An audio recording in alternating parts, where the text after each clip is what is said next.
go. Starbucks is struggling. Their profits are down by a whopping 50%. Check out Fads. Go ahead and send him a like. This was uploaded 5 days ago. Check out Fads. Go ahead and leave him a sub while you're at it. Please don't strike my video. I'm reacting to it because I saw that Asmon reacted to it. If you want me to take it down, hit me up. Leave a comment. You can send a takedown request. Send me an email. You name it. You got it. Just let me know. I will gladly take down the whole stream. You ain't going to get no fight out of me. Trust me. Just let me know, brother. I will take it down instantly. Then following 6 straight quarters of losses. Profit fell 50% in the quarter, and the company said one reason was its hiring of additional workers to help its turnaround strategy. Let me tell you the reason why. It's because everyone's broke and they can't afford to do anything right now. And maybe never. They maybe never will be able to do anything. There's talk of people having to hold down 2 jobs just to be able to make what you made back in the day. Like, it sucks. Not only do they not have the money for it, but they don't have the time for it either. Nobody got money. And a declining image has left one of America's most recognizable brands in a bit of a bind. They just recently announced that they'd be closing a swathe of stores as well as laying off 900 corporate staff members. This is after laying off another 1,100 corporate staff. Some people are going to think that it's because they are unionized and that their fight for the uniforms is what's causing this. No. Apparently, Starbucks, the original owner, sold the company, bought the company back because it was in decline, fixed it again, sold it again, went back into retirement, and now it's in decline again. So this isn't the first rodeo, apparently. Customers are reporting high prices, long queues, and substandard product time and time again. And the fucking prices are what's killing everybody, dude. Like, stop raising. They're like, oh, we're gonna have to shut down all these places. Well, stop raising all the goddamn prices. You guys get all this stuff in bulk and you pay like pennies on the dollar. Like, for example, did you know that if you go to Sonic and you work there, you can have as much soda as you want? You know why? Because when they buy other products, the soda comes free for them. Like, when they buy certain, like, foods, the condiments are free. And that was back then. Just imagine what it's like now. Even staples like their pumpkin spice latte has lost its shine and left room for competitors to take their shot at the king. Now you can go to any other company like McDonald's and Burger King. You can order a coffee without having to sit there and name some weird fucking whatever the fuck. You just get a coffee, and it does the same thing that a coffee would do at any Starbucks. Then you can also get food as well. Like, how many of y'all went to a Starbucks and there's, like, barely any food? Like, with great success in some cases. But it wasn't always like this. At one point, Starbucks was America's sweetheart. Their come-up was a real hero's journey, the story of one man who turned a local coffee roaster into a global sensation, left, then came back and did it all again. Yep. But since those days, clearly quite a lot has changed, largely for the worst. And it's left Starbucks in a situation where it's fighting desperately, but doesn't seem to have quite as many customers in its corner as it once did. So sit back and let's learn why Starbucks fell off. People tend to have quite strong opinions about coffee, especially about other people's coffee choices. Some people will look at you like you just admitted to drinking horse urine if you tell them that you like Starbucks, but others might need their double shot vanilla, hazelnut, methamphetamine, venti frappuccino their methamphetamine coffee literally every morning. But no matter which side of the aisle you end up landing on, it's pretty impossible to deny. Their coffee is the most expensive food and coffee and drink I see around, actually. Like, it kind of surprises me whenever you get like a large or even a medium and you see the price of like $7 to like almost $12 for a damn coffee. It's crazy. It's insane. That Starbucks has had. Even when you go to the store and you buy their like ground up coffee grinds and their coffee, it's expensive, bro. It's like $13. You can get a whole canister of coffee for like the same price. The bag is like this big. It's like that thin. It's crazy. on all of our lives. It began in 1971 when three partners, Jerry, Gordon, and Zev, opened a little Those store fucking things are expensive too.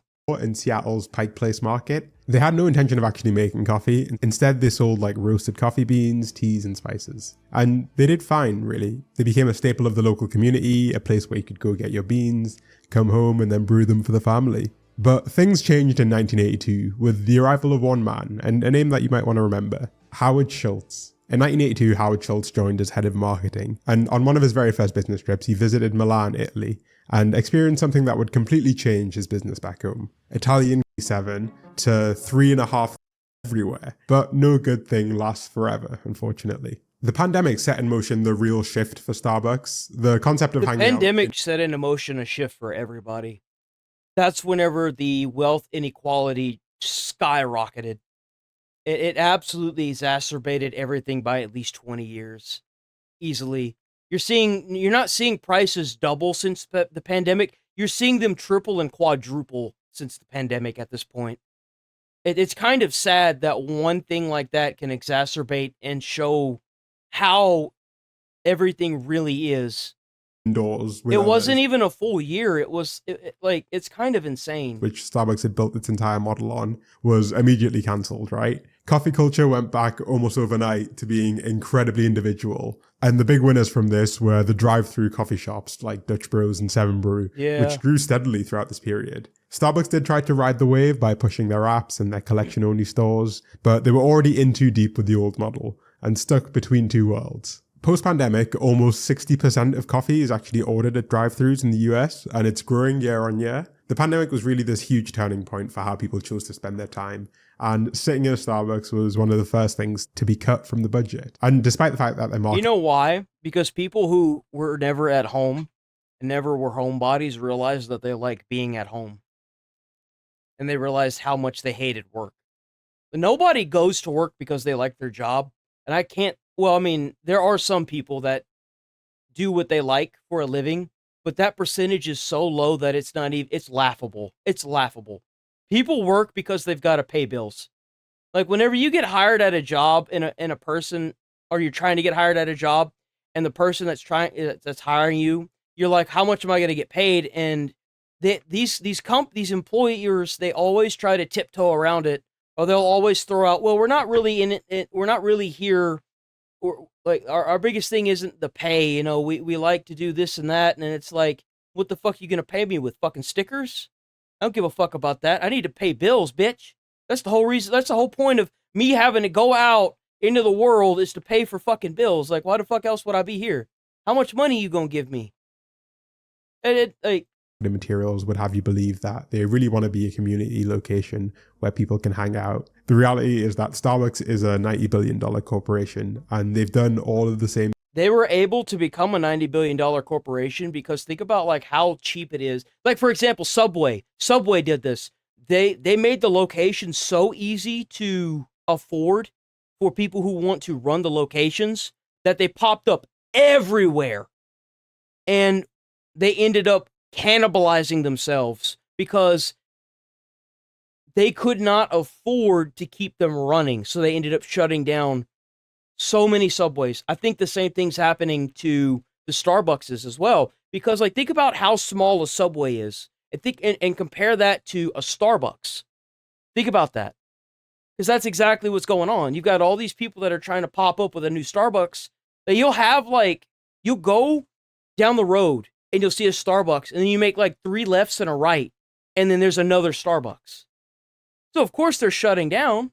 Things that you'd expect from any other company that size. Over the last decade, they've really aggressively cut costs. They've deprioritized the look and feel of it. Look at how that, like, that doesn't look inviting at all. That looks like a place where you go and lose your soul to work at. Stores, and they focused on squeezing more profits out of their once extremely loyal clientele. Having a place where people buy one drink and then sit around for an hour is a really bad way to make money every quarter. And so they started making more and more stores have less and less seating. Their staffing priorities focused more on meeting drive-through demand. Yeah, they didn't want people to go into the store and sit down, because that's why, like, they changed the color scheme of the indoor layout. They made it more vibrant and bright, so that way people felt less enticed to go inside. at the expense of McDonald's in-store did the same customers thing. because they generate more dollars per hour. And they jacked up the prices to the absolute maximum that they felt like they could get away with. Yep. But you can only squeeze people so far before they break. Since the pandemic, inflation has been pretty intense, and it seriously hit the food and drinks world. But also by the time the pandemic had rolled around, the coffee business was already bigger than ever, and there were more and more options for everyone at any price point. Starbucks had, to some degree, been able to justify its prices through all of the auxiliary perks that you would get along with your coffee. You get to sit in a nice location, you wouldn't feel rushed or pressured to leave, and you had things like free Wi-Fi at your disposal, so you could even work there. But the hand was kind of forced. I know, that's what we usually get when we go to McDonald's. We get 20 nuggets and a basket of fries. We don't usually eat it all, but we get it because it's definitely more than enough food. And instead of doubling down on the third place model, they tried to align themselves more with the rapid delivery model. More and more coffee is consumed on the go, and the interior of a Starbucks has progressively shifted to meet the demand from those customers. And the $8 Starbucks cup of coffee doesn't quite feel as good when you order it from a drive-thru and drink it in your car as it does when you sit inside a nice environment with a friend. The more price-conscious consumer can make coffee at home now or trade down to an even cheaper coffee place like McDonald's. McDonald's coffee isn't bad. Like, it's pretty good. Like, there are other places you can go to now that are way cheaper and you can get better food. It's not healthier for you, no, but it's feeding that addicted fat mentality that most Americans have. You know what I'm saying? The more affluent clientele has access to a bunch of like artisanal spots, to specialty coffee, and to independent businesses that have way more insight and time to discuss the details and intricacies of their products. Independent cafes are now so much more trendy and are seen as a more socially acceptable choice, while Starbucks... Well, you know why? Because during COVID and a little after COVID, people were saying you got to support the smaller businesses. You need to go and eat at the smaller businesses, go get coffee at the smaller businesses. And they realized that the coffee was better at these smaller businesses. That's what happened. Is that these big ass corporations that are slowly withering away and making their stuff more and more sugar so that way they can keep that addicted mentality and keep raising the prices kind of faltered once everyone realized, wait a minute, this coffee shop is way better than Starbucks, and it's cheaper too. And not to mention, like, some of them are probably healthier. So, of course, they ended up shifting gears completely. That's why a lot of these big-ass companies are going out of business.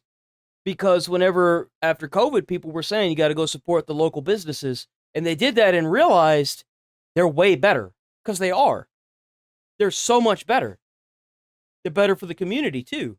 Is better known for employee union busting, boycotts, and being overall bad. And they also did ruin their reputation by doing this for money. too. I think Starbucks held on to this idea that they were a real third place when they haven't really been that for years. Well, how's it going, At Legendary their core, they're a 3D fast gamer? food dessert shop that people go to What's for your convenience question? and consistency. It's more like McDonald's than it is a local community diner. But McDonald's at least has the Big Mac. For Starbucks, fuck the cozy interiors. But I think it might be...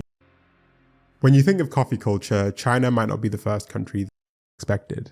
Really customizable. I don't want to take this whole guy's video. Traffic for lower income consumers is down double digits. Yeah, like I said at the beginning, it's because people can't afford anything.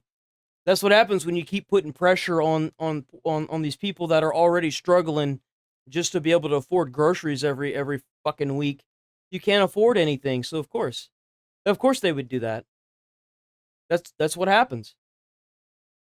Whenever you keep raising your prices and then you get mad at the consumers because they're no longer buying your stuff and now you're shutting down places. Well, instead of shutting down places, why don't you make your coffee more affordable? You guys cut so many costs whenever you produce your products now. And you mean to tell me that instead of it going down for the consumer, it's going up? How does that make any sense? I just don't believe that. They do everything in their power, even as going as far as using child labor to get these products. That's why they're doing it all overseas. Whenever you get a product made overseas and shipped to America, 9 times out of 10, it's fucking child labor. 9 times out of 10, you have these companies that are utilizing what is effectively slave labor, not even just like child labor. They have to put nets around the building outskirts because people are prone to jumping out the window to kill them. to do themselves in, and you're getting mad at the consumers in the US because they can't afford your fucking slop coffee? Like, come on. How dumb do you think the American people are? I mean, they're pretty fucking stupid, but come on now. That's what this boils down to. They're sending all this stuff overseas so they can turn around and cut all that that profit that they used not the profit, they make it cheaper and they sell it to the American dumbasses for double the price that it was originally. So not only are they raking in money from producing it now, they're raking in money from these dumbasses continuing to go out and buy it. Stop buying it. That's with everything. Everything's like that now.